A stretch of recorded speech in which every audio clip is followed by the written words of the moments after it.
તમારું સ્વાગત છે તમારી પોતાની ચેનલ 5 સ્ટાર એક્ઝામ. આજે આપણે જોઈશું માર્ચ 2008 ધોરણ 10 વિષય છે સામાજિક વિજ્ઞાન બોર્ડનું પેપર જોઈશું જે તમારી આવનારી બધી એક્ઝામમાં ઉપયોગી સાબિત થશે.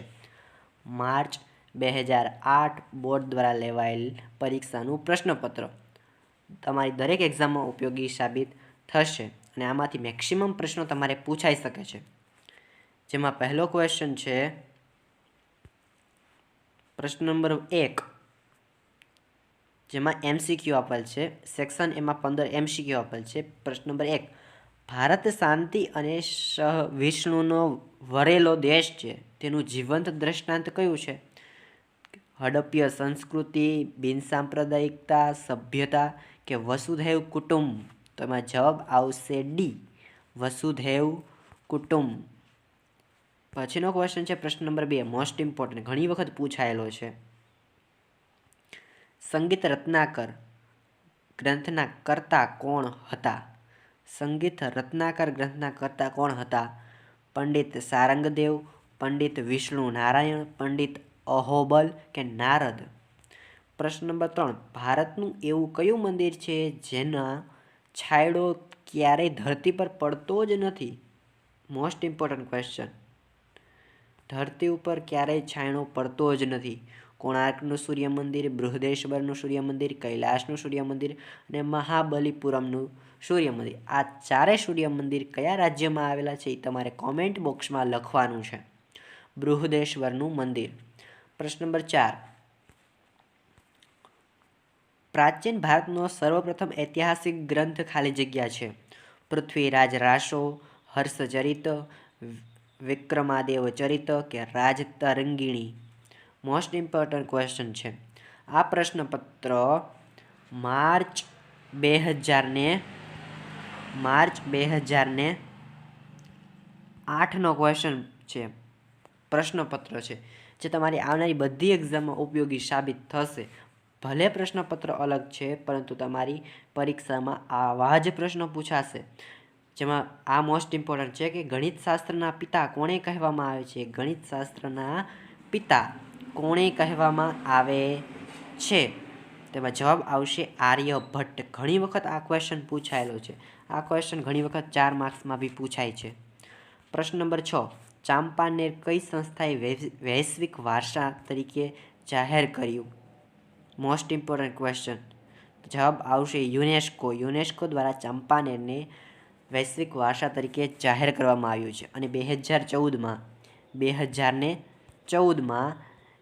2014માં રાણીની વાવને ભી વૈશ્વિક વારસા તરીકે જાહેર કરવામાં આવેલ હતું. 2014માં કોને? રાણીની વાવને.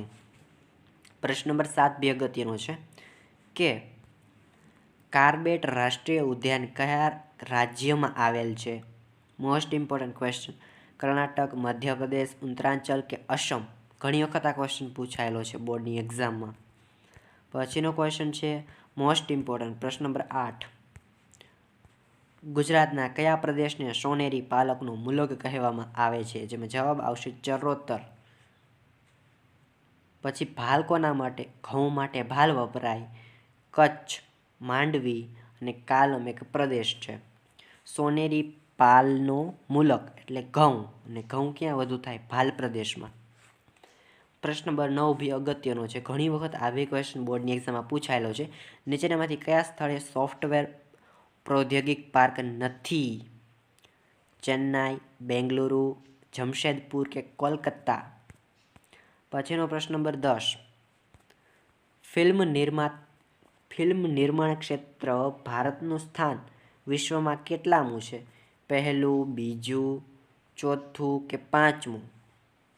આ પ્રશ્નપત્ર માર્ચ 2008નું છે પરંતુ તમારી આવનારી બધી એક્ઝામમાં આ પ્રશ્નપત્ર ઉપયોગી સાબિત થશે કારણ કે આ બોર્ડનું પ્રશ્નપત્ર છે.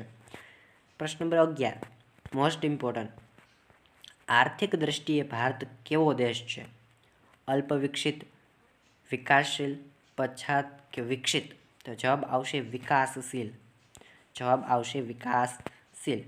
પછીનો ક્વેશ્ચન છે પ્રશ્ન નંબર 12, ઈસવીસન 1991 ઔદ્યોગિક નીતિ દ્વારા સુધારવામાં આવેલી નીચેનામાંથી કઈ બાબત નહોતી? ખાનગીકરણ, ઉદારીકરણ, રાષ્ટ્રીયકરણ કે વૈશ્વિકરણ?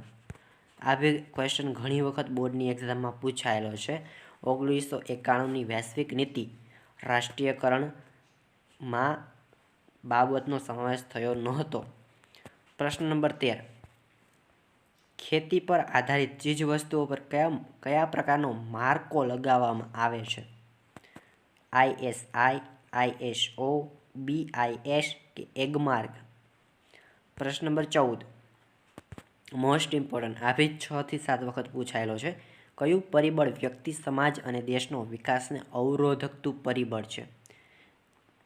પ્રદેશવાદ, સાંપ્રદાયિકતા, ભાષાવાદ કે જ્ઞાતિવાદ? જેમાં જવાબ આવશે જ્ઞાતિવાદ. પછીનો ક્વેશ્ચન છે પ્રશ્ન નંબર 15. કેટલી વર્ષથી ઓછી ઉંમરના બાળકોને બાળ મજૂર કહેવામાં આવે છે? 21, 16, 18 કે 14? જેમાં જવાબ આવશે 14. આવી ઘણી વખત બોર્ડની એક્ઝામમાં પૂછાયેલો છે. વિભાગ બીમાં પ્રત્યેકના એક ગુણના 1 માર્ક્સના ક્વેશ્ચન છે, જેમાં એક લીટીમાં તમારે જવાબ આપવાનો છે. પ્રત્યેકના 1 ગુણ રહેશે. આવા 15 પ્રશ્નો પૂછવામાં આવેલ છે. બધા ઇમ્પોર્ટન્ટ પ્રશ્નો છે, કારણ કે આ પ્રશ્નપત્ર માર્ચ 2008નું પ્રશ્નપત્ર છે. તમારી આવનારી બધી જ એક્ઝામમાં આ પ્રશ્નપત્ર ઉપયોગી સાબિત થશે. જેમાં પહેલો ક્વેશ્ચન છે, કઈ કોમના ભરગૂંથણ નમૂના ગુજરાતની ગૂંથણ કળાની અદ્ભુત સિદ્ધિ ગણવામાં આવે છે? આ ક્વેશ્ચન થોડોક ડિફરન્ટ ક્વેશ્ચન છે. ભરત ગૂંથણ સામાજિક વિજ્ઞાનના 3જા ચેપ્ટરનો આ ક્વેશ્ચન છે. પછીનો પ્રશ્ન છે, નૃત્યના દેવાધિદેવ કોણ છે? નટવર શંકર. કોણ? નટવર શંકરને નૃત્ય દેવાધિદેવ તરીકે ઓળખવામાં આવે છે. શિલ્પકલા એટલે શું? આ 1 માર્ક્સનો ક્વેશ્ચન. શિલ્પકલા એટલે શું?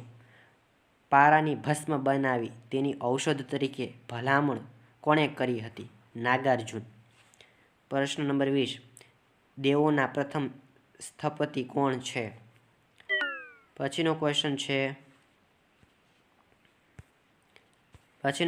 છે અવનીકરણ સંસાધનો એટલે શું? ઘણી વખત આ બી ક્વેશ્ચન પૂછાયેલો છે. પ્રશ્ન નંબર 22. વન વિકાસને પ્રોત્સાહન આપવા ભારતનો કયો પુરસ્કાર આપવામાં આવે છે? પ્રશ્ન નંબર 23. ઉદ્યોગોના વિકાસ માટે કયા ભૌગોલિક પરિબળનો મહત્વનો ભાગ ભજવે છે? પ્રશ્ન નંબર 24. સોડા એશના 4 ઉપયોગ જણાવો. પ્રશ્ન નંબર 25. આજે ભારત કઈ ગંભીર અને જટિલ સમસ્યાનો સામનો કરી રહ્યું છે? એક તો છે આતંકવાદ, બીજું છે ભૂખમરો, ત્રીજું છે બેરોજગારી. એવા ઘણા બધા પરિબળ છે. ભારત એવી ઘણી બધી સમસ્યાનો સામનો કરી રહ્યો છે. હમણાં તો COVID-19 બી આવ્યો છે ને, એ બી લખી નાખવાનું, એમાં કંઈ હોય નહીં. પ્રશ્ન નંબર 26. રૂપિયાની પરિવર્તનશીલતા એટલે શું? રૂપિયાની પરિવર્તનશીલતા એટલે શું? 1 માર્ક્સનો ક્વેશ્ચન. પ્રશ્ન નંબર 27. કે રાજકોષિત નીતિ એટલે શું? રાજકોષિત નીતિ એટલે શું? પ્રશ્ન નંબર 28. ગુજરાતમાં વિદ્યાલક્ષી બેન્ડ અને વિદ્યાદીપ જેવી યોજનાનો અમલ આશય શું છે? એનો હેતુ શું છે? પ્રશ્ન નંબર 29. લઘુમતી પંચની સ્થાપનાનો મુખ્ય હેતુ જણાવો. સાક્ષર વ્યક્તિ કોને કહેવાય? 1 માર્ક્સનો ક્વેશ્ચન. પછી વિભાગશીમાં પ્રત્યેકના 2 ગુણ રહેશે તેવા 12 ક્વેશ્ચન પૂછવામાં આવેલ છે.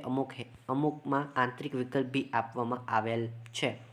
જેમાં પ્રશ્ન નંબર 31 છે, પ્રાચીન ભારતીય કાષ્ઠકલા ટૂંકમાં પરિચય આપણો, એટલે કે લાકડા કલા વિશે ટૂંકમાં માહિતી આપવાની છે. કાષ્ઠકલા પ્રાચીન ભારતની. પ્રશ્ન નંબર 32. પ્રાચીન ભારતની ધાતુ વિદ્યામાં સાધેલી પ્રગતિ વિશે ટૂંક નોંધ લખો. Most important question. એની અથવામાં છે પ્રાચીન ભારતે ખગોળ વિદ્યામાં આપેલું પ્રદાન સમજાવો. પ્રશ્ન નંબર 33 મોસ્ટ ઇમ્પોર્ટન્ટ છે. કોણાર્કના સૂર્ય મંદિરની ટૂંકમાં માહિતી આપો. પ્રશ્ન નંબર 34 મહાબલીપુરમની વિશેષતા જણાવો. પ્રશ્ન નંબર 35, આપણી બધી જ પ્રવૃત્તિઓ ભૂમિ આધારિત છે, કારણ આપો. પ્રશ્ન નંબર 36, ચૂનાના પથ્થરના ઉપયોગ જણાવો. ચૂનાના પથ્થરના ઉપયોગ જણાવો. પ્રશ્ન નંબર 37, અંકલેશ્વર તેલ ક્ષેત્રની માહિતી આપો. મોસ્ટ ઇમ્પોર્ટન્ટ ક્વેશ્ચન, ઘણી વખત પૂછાયેલો છે બોર્ડની એક્ઝામમાં. પ્રશ્ન નંબર 38, સૌર ઉર્જાની જરૂરિયાત ભવિષ્યમાં ખૂબ જ ઊભી થશે એમ શા પરથી કહી શકાય? કારણ આપો. 2 માર્ક્સનો ક્વેશ્ચન. એની અથવામાં એક ક્વેશ્ચન છે કે કોલસા છે એ કેટલા પ્રકારના હોય છે? કોલસા કેટલા પ્રકારના હોય છે અને કયા કયા, એ તમારે 2 માર્ક્સનું સવિસ્તાર લખવાનું છે. અને આ પ્રકાર કેવી રીતે પાડવામાં આવ્યા કોલસાના? લેગ્નાઇટ કોલસો તમને ખબર જ છે કે લેગ્નાઇટ કોલસો હોય, એન્થ્રેસાઇડ હોય, બિટ્યુમિન હોય, એવા 4 પ્રકારના કોલસા પ્રકાર છે. એના વિશે તમારે નોંધ લખવાની છે. કોઈ બી 4 પ્રકાર લખવાના ને કોઈ બી એક વિશે નોંધ લખવાની. પ્રશ્ન નંબર 39, આર્થિક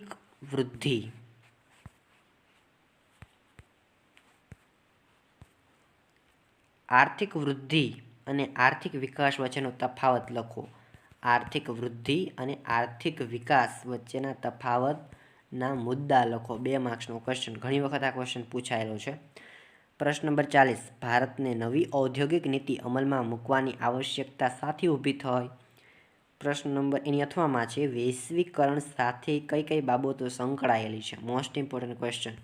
પછીનો ઇમ્પોર્ટન્ટ ક્વેશ્ચન છે મોસ્ટ ઇમ્પોર્ટન્ટ, આ તો 6 થી 7 વખત બોર્ડની એક્ઝામમાં પૂછાયેલો છે કે આતંકવાદ અને બળખોરી વચ્ચેનો તફાવત લખો. મોસ્ટ ઇમ્પોર્ટન્ટ છે, 100% પૂછાશે જ, એમાં કોઈ શંકાને સ્થાન જ નથી. ઘણી વખત આ ક્વેશ્ચન પૂછાયેલો છે. પ્રશ્ન નંબર 42, સરકારે ભ્રષ્ટાચાર રોકવા માટે કયા કયા ઉપાયો કર્યા છે? એ તમારા શબ્દમાં લખો, જે સરકારે કર્યા હોય તે. 2 માર્ક્સનો ક્વેશ્ચન. પછી 3 માર્ક્સના ક્વેશ્ચન છે વિભાગ ડીમાં. 7 પ્રશ્નો આપેલ છે, જે તમારી આવનારી બધી એક્ઝામમાં ઉપયોગી સાબિત થશે, કારણ કે આ માર્ચ 2008નું પ્રશ્નપત્ર છે, જે તમારી આવનારી એક્ઝામમાં ઉપયોગી સાબિત થશે, કારણ કે આ બોર્ડનું પ્રશ્નપત્ર છે. આમાંથી મેક્સિમમ પ્રશ્નો તમારે પૂછાઈ શકે છે. પ્રાચીન ભારતમાં આવેલી વિદેશી પ્રજાનું ભારતીયકરણ કેવી રીતે થયું તે વર્ણવો. એની અથવામાં છે, પ્રાકૃતિક વારસાના એક અંગ તરીકે નદીઓનું વર્ણન કરો. કોનું? નદીઓનું. મોસ્ટ ઇમ્પોર્ટન્ટ ક્વેશ્ચન છે. એની પ્રશ્ન નંબર 44 બી અગત્યનું છે, ઘણી વખત પૂછાયેલું છે કે મોહેજો-દડોના સ્નાનગૃહો વિશે માહિતી આપો. પ્રશ્ન નંબર 45, જંગલોનું પર્યાવરણીય મહત્વ સમજાવો. મોસ્ટ ઇમ્પોર્ટન્ટ ક્વેશ્ચન છે. પ્રશ્ન નંબર 46, જળ વ્યવસ્થાપન માટે કઈ કઈ બાબતોને ધ્યાનમાં રાખવી જોઈએ? એની અથવામાં છે, વૃષ્ટિ જળ સંચયનના મુખ્ય હેતુઓ જણાવો. આ બે ઘણી વખત પ્રશ્ન પૂછાયેલો છે. પ્રશ્ન નંબર 47, ભારતના ઇલેક્ટ્રોનિક્સ ઉદ્યોગ વિશે માહિતી આપો. આ બે ઘણી વખત પૂછાયેલો છે. પ્રશ્ન નંબર 48, ગ્રાહક સુરક્ષા મંડળોના કાર્ય જણાવો. એની અથવામાં છે, આવશ્યક ચીજવસ્તુ ધારો એટલે શું? આવશ્યક ચીજવસ્તુઓનો ધારો એટલે શું? 3 માર્ક્સનો ક્વેશ્ચન, ઘણી વખત પૂછાયેલો છે. પ્રશ્ન નંબર 49, મોસ્ટ ઇમ્પોર્ટન્ટ છે, ગુજરાતમાં મહિલા સશક્તિકરણ ક્ષેત્રે હાથ ધરેલા કાર્ય જણાવો. ગુજરાતમાં મહિલા સશક્તિકરણ ક્ષેત્રે હાથ ધરેલા કાર્ય સમજાવો. મોસ્ટ ઇમ્પોર્ટન્ટ ક્વેશ્ચન છે. પછી વિભાગ ઈમાં 5 માર્ક્સના ક્વેશ્ચન હશે, જેમાં પહેલો ક્વેશ્ચન છે, ગુજરાતી ગદ્ય પદ્ય સાહિત્ય વિશે ટૂંકમાં માહિતી આપો. સવિસ્તાર સમજૂતી. પ્રશ્ન નંબર 51, ભારતની વિવિધતામાં એકતા વિશે સમજાવો. ભારત એ વિવિધતામાં એકતા ધરાવે છે, તેને આપણે ટૂંક નોંધ લખવાની છે. એની અથવામાં છે, સાંસ્કૃતિક વારસાના સંરક્ષણ માટે એક નાગરિક તરીકે આપણા કર્તવ્યો તમારા શબ્દમાં રજૂ કરો. Most important question. પ્રશ્ન નંબર 52, ભારતમાં કૃષિ ક્ષેત્રે આવેલા સુધારા લખો. ભારતમાં કૃષિ ક્ષેત્રે આવેલા સુધારા લખો. મોસ્ટ ઇમ્પોર્ટન્ટ ક્વેશ્ચન છે, ઘણી વખત આ ક્વેશ્ચન પૂછાયેલો છે. પ્રશ્ન નંબર 53 એ નકશાનો ક્વેશ્ચન છે, જેમાં તમારે શેરડી પકવતો એક પ્રદેશ દર્શાવવાનું નકશામાં, કૃષ્ણરાજ સાગર યોજના દર્શાવવાની, લોખંડને મળતું હોય એવું એક ક્ષેત્ર દર્શાવવાનું, રાસાયણિક ખાતરનું ઉદ્યોગનું કેન્દ્ર. આ મોસ્ટ ઇમ્પોર્ટન્ટ છે, ઘણી વખત પૂછાયેલું છે. અને 5મું, દિલ્હીથી મુંબઈનો સુવર્ણ ચતુર્ભુજ માર્ગનો એક શહેર સાથે નામ દર્શાવવું. આ બી ઘણી વખત પૂછાયેલો છે. પછી અંધ વ્યક્તિઓ માટે બી એક માર્ક્સના ક્વેશ્ચન પૂછાયેલા છે, જે આપેલા છે લોખંડ નકશા મુજબ જ છે, પણ નકશાની જગ્યાએ તમારે એમાં એક વાક્યમાં જવાબ લખવાના છે. પ્રશ્ન નંબર 54 ઘણી વખત પૂછાયેલું છે, ગરીબી ઘટાડવા માટે સરકારે હાથ ધરેલા વિવિધ કાર્ય અને ઉપાયો જણાવો. મોસ્ટ ઇમ્પોર્ટન્ટ ક્વેશ્ચન છે. ઘણી વખત આ ક્વેશ્ચન 5 માર્ક્સ, 4 માર્ક્સ અને 3 માર્ક્સમાં પૂછાયેલો છે. ગરીબી ઘટાડવા માટેના સરકારે હાથ ધરેલા વિવિધ ઉપાયો જણાવો. એની અથવામાં છે, શ્રમ શક્તિના આયોજન માટે કયા પગલાં ભરી શકાય, શ્રમ શક્તિના આયોજન માટે કયા પગલાં ભરી શકાય. આ બી ઘણી વખત પ્રશ્ન પૂછાયેલું છે. માર્ચ 2008નું પ્રશ્નપત્ર અહીં પૂર્ણ થાય છે. માર્ચ 2008. હવે કયા પેપર મૂકવું એ તમારે કોમેન્ટ બોક્સમાં લખવાનું છે. કયું વિષયનું પેપર મૂકવું, વિજ્ઞાન, ગણિત, સામાજિક વિજ્ઞાન, ગુજરાતી, બોર્ડના કયા પેપર મૂકવું તમારે કોમેન્ટ બોક્સમાં લખવાનું છે.